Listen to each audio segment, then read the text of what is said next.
Even the stray dogs, ribs arching out of starving bodies, aren't sniffing for food.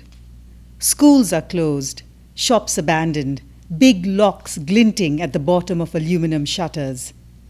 A few businesses are open, though with limited workers, since many are staying home to protect their families. Children aren't allowed to leave their rooms. A few brave ones venture to the front gate, hoping to see the fighting.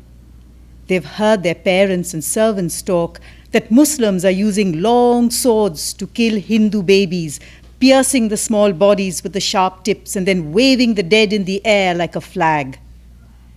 The Hindus are killing Muslims with batons, knives, stones, anything that will stop the disgusting beef eaters from breathing. The Hindu-Muslim riots have bloodied the town. The roads are mostly empty, a car now and then, and rarely a cyclist who keeps his head down and pedals as if there is a fire behind him. There have been lots of fires. In certain parts of the town, buses filled with passengers have been burnt. Cycle tires have been ripped out of their frames, doused with kerosene, lit, and thrown on heathens. Long rows of houses where Hindus, Muslims, Catholics, Christians, Buddhists, Sikhs, Jains used to live. The women swapping recipes and vegetables, the men sharing cigarettes are now marked as, "That is my Hindu neighbor, and I must kill him before he kills me." Everyone is suspicious. And suddenly, a Hindu is positive that his Muslim neighbor, whose children routinely played with his own, has given his children beef to eat. Just another sign that such infidels are not to be trusted. Now the Muslim must pay the price, death.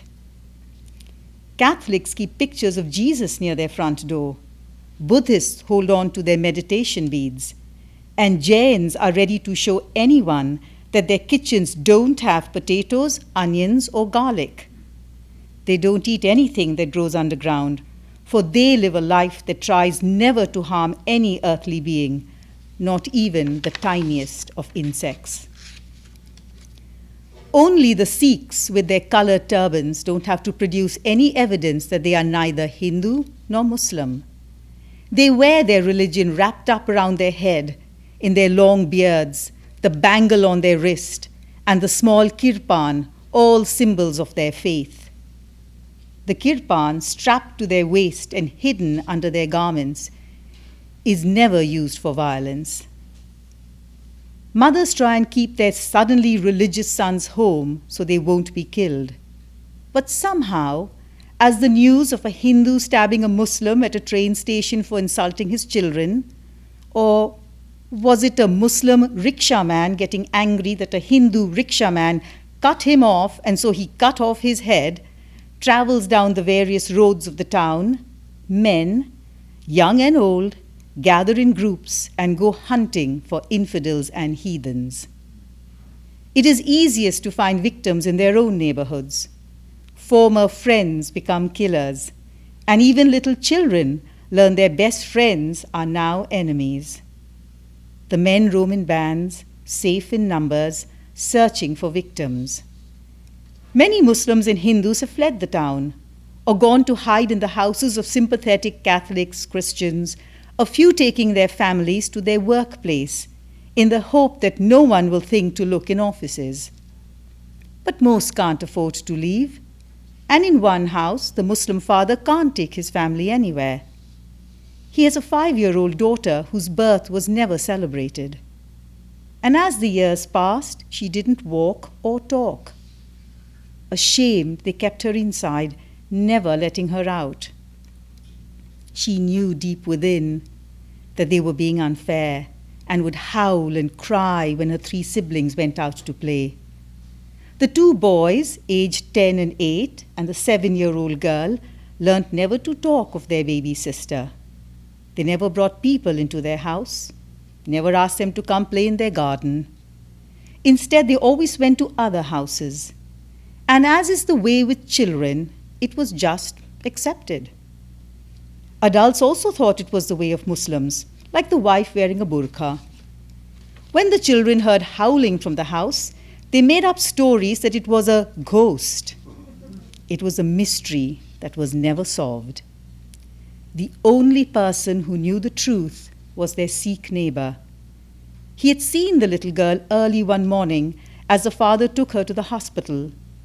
He never asked any questions and never told anyone. He just let the family be. When his own children would laugh about the ghost, he would tell them, "Be quiet."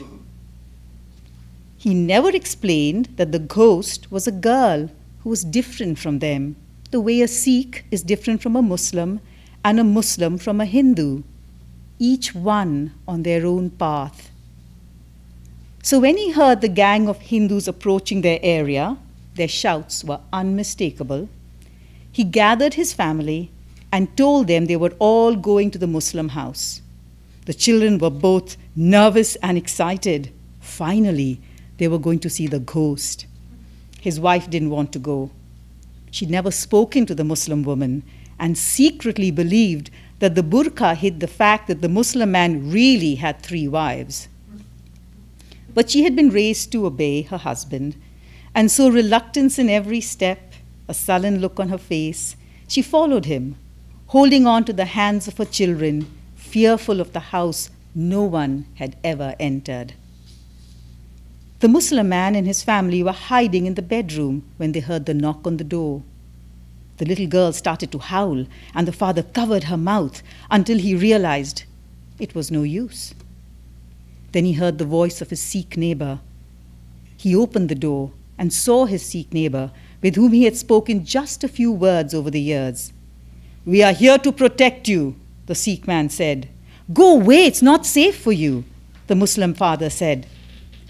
"These days the world has gone mad, and it is not safe for anyone," the Sikh said as he pulled his wife and children inside the house. "What are you doing?" the Muslim man asked. "Just go quickly, the men are almost here." "That's why you must go inside and hide." The little girl started howling, the sound piercing the frightened air around them. The Muslim father ran back to the bedroom, leaving the Sikhs at his front door. The Hindu men banged on the door, shouting, "Come out, you beef-loving infidels, and meet your Allah." The Sikh man opened the door. "It's the wrong house," one man said, and turned away. The Sikh man sighed with relief. But before he could close the door, the little girl howled, and the men turned around. One man said, "I knew this is the right house. I heard there is a strange member in this Muslim family. They must be hiding inside. Let us go find them." But the Sikh man stood in the doorway, arms out to his side, blocking access. "What are you doing?" the angry man asked. "This is not your fight. If you want to fight, take out that small knife I know you have hidden under your clothes. Otherwise, just go." It is not a knife. It is a kirpan, and it represents mercy and honor. We Sikhs wear it to protect those who are persecuted. Such a brave soldier you are. Take it out and fight. Even if I wanted to fight with it, I cannot. The edge is blunt, so shove off. That I cannot do. I will fight you with my body and with my family. What are you talking about? We're not here for you. We just want the Muslim family that's hiding inside like cowards. It is you who are cowards, coming in a big group to kill a family with small children. The little girl howled again. "Move! It has nothing to do with you." They are my neighbors, and our only difference is that we worship different gods. They eat beef. Catholics also eat beef. Are you killing them? Move! We will not go until we have killed them. The Hindu pushed at the Sikh who stayed his ground. "If you want the Muslim family, first you will have to kill me. Next, my wife." He pointed to his wife who was shivering behind him. "Then you will have to kill all my 5 children. That is the only way you will get into the house.